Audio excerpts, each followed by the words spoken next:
I'm giving somebody the blues today. Welcome back to the channel, everyone. Today we're going to talk about a couple of things, a couple of characters, a couple of events. We have some news. First, I do want to say apologies for all of the static and the fuzz you've been seeing in the videos. The settings of my editing software basically got all screwed up, and it took me a couple of days to realize what happened and fix the problem. In this video, you should not see any static. Let me know if you see it, but it should be corrected now and for future videos. Starting off this video, we have some major news, and that is the fact that Evo is no longer is it owned by Sony, no longer is it owned by RTS, but is now solely and fully owned by this one company. They put out this statement here about, excitement and growth and fueling fighting games and stuff like that. It's kind of the generic like celebration tweet, right? But what I also noticed is that this upsetted a lot of people. I know that a lot of people have this huge problem with Saudi Arabia because they feel like they have a lot of human rights violation. Now, I'm not educated enough to talk about that aspect of it, but I know a lot of people were just speaking about this and they don't like it. This person here has the most like response to this tweet that broke the news, and this person says, I do remember being told between rabid threats, of course, that the FGC wouldn't allow anyone with non-inclusive values to be a part of their scene. Looking forward to seeing all of the vocal Evo boycotters that will definitely be forthcoming. So basically what's happening right now is a lot of people saying, I'm not supporting Evo and I'm just going to support my locals. I see one person who said,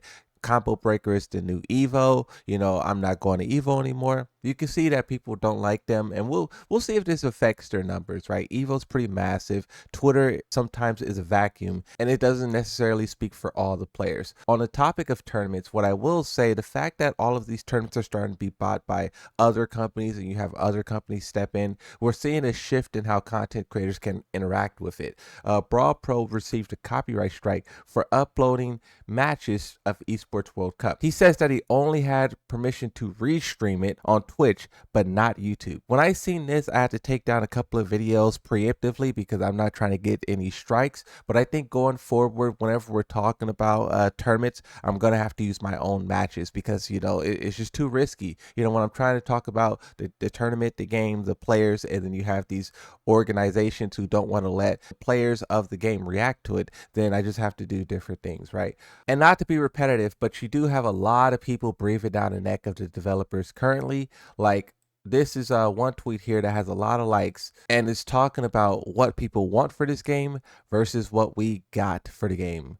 The characters all got breast enhancements. Meanwhile, no balance changes, netcodes, or whatnot. The reason why I'm re-mentioning this again is because everyone is talking about this, right? I was talking about a couple of tweets from a couple of content creators, but this conversation is spreading. And when you do step back and realize it, it's kind of weird. The developer said they would take immediate action to fix the game and balance it, but then they're just doing these like things to try to make the players happy. We don't want to balance the game, but let's make the characters thicker. That'll keep them quiet. That's what it seems like. I don't know if that's what they're doing, but literally no one talked about this. But one thing that the developers did that was really good, this was a couple of days ago when they were at that event in Texas and they were talking about characters that they would probably add. They were talking about Lucky Chloe and how her personality wasn't conveyed properly, and that made the character get more backlash than they intended. And if they were going to bring her back, they would probably like redo it and make it a little better.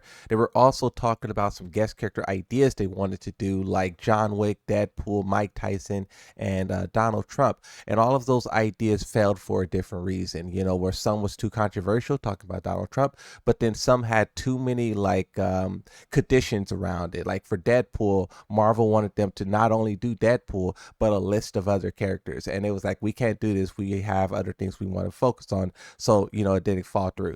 But the person who was there recording this and the one who broke the news about Lucky Chloe also broke news about two other characters. This person had lunch with Harada and Michael Murray, breakfast with Harada and Michael Murray, and they said, I asked about Miguel and Kunimitsu, and they said that they are more likely than most, Miguel more so. I also asked if they had a list of characters' favorite food, and they said they had one and they could release it.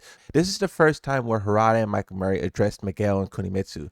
I talk about the statistics a lot and which characters are likely to return because of it. We also talk about the leaks. We also talk about Tekken 8 referencing characters. With all of that stuff in consideration, the characters who I think is most likely to show up is Marduk. He has a lot of evidence. And then I also say Bob because Bob is referenced in Tekken 8. And I also say Julia because Julia is talked about on Twitter. Now, even though I personally want Miguel to show up, there is no evidence to suggest that until now. Harada and Michael Murray are talking about how he is more likely than most characters. The fact that he really emphasized Miguel, this kind of makes me believe that my predictions of what season 3 will be is true, right? I think season 3 is going to be Marduk, Julia, and Miguel. And then maybe if they do season 4, they'll do Kunimitsu. Or I know some people don't want guest characters, so maybe removing guest characters and new characters, the final character will be Kunimitsu. I think that'd be a pretty fire season 3. Me personally though, I do want a guest character because I think that just helps the game so much in numbers and players and excitement and wow factor, a lot of stuff, right? Once again, returning to Arslan Ash, he did another interview with Evo. I'll let a portion of this interview play so you guys can hear from the champion himself. At one point I was like, maybe I cannot play this game, that game is not for me because that game is it's just too offensive, and the kind of player I am, I like to play defensive. I like to believe in my reflexes. That game is not for me. But then I realized, other players, they also came from Tekken 7, but they're doing well, so I have to do well. I have to find a way to play. And then I changed my mind. I was like, okay, don't think of yourself you're a champion or something, just think of you as a newbie. Also, something that I would like to highlight is the Tekken 8 rank system. We know that they added 8 new ranks at the start of season 2, and the pro players have been on their journey, on their climb. It's been about 150 something days and no one has reached the top rank. This speaks to how difficult of a climb it is.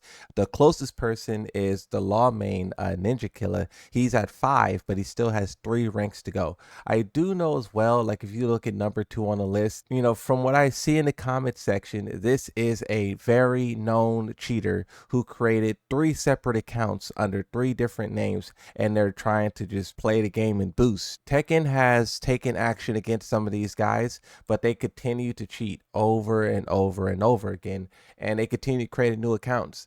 And I don't know what the developers can do to stop people like this who create 3 accounts after you already banned the first 2. So it just sucks to see that the developers have to waste time like this, but I'm pretty sure there's other games out there that has to deal with this, but even on a bigger scale, right? Maybe they should take into consideration what I believe the game was Guilty Gear Strive. That game created this system to where if you fly up the ranks really, really fast, like a unhumanly way, then they will take action against you. I think Tekken should introduce some of these automated systems.